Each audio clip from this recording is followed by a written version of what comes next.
रुग्णालयांच्या नवजात शिशु अतिदक्षता विभागाला आग, 3 नवजात बालकांचा मृत्यू।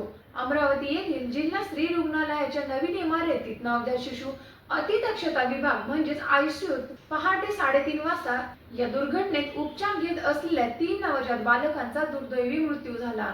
घटनेच्या वेळी या विभागात कमी दिवसांची, कमी वजनाची आणि गंभीर अवस्थेतील सुमारे 50 ते 60 नवजात बालके उपचारासाठी दाखल झाले होते। मात्र कर्मचाऱ्यांनी प्रसंगावधान राखत इतर बालकांना तत्परतेने सुरक्षितपणे बाहेर काढले, त्यामुळे मोठी जीवितहानी टळली। आगीच्या घटनेनंतर बाधित बालक पुढील तातडीच्या उपचारांसाठी विभागीय संदर्भ सेवा रुग्णालय तसेच पीडीएस रुग्णालयात हलविण्यात आले।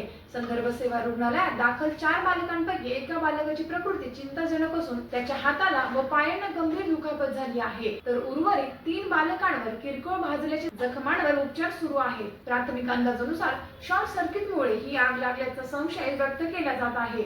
मात्र आगीचे नेमके कारण आणि झालेल्या नुकसानीचा सविस्तर तपशील सखोल चौकशी व तपासानंतरच स्पष्ट होणार आहे।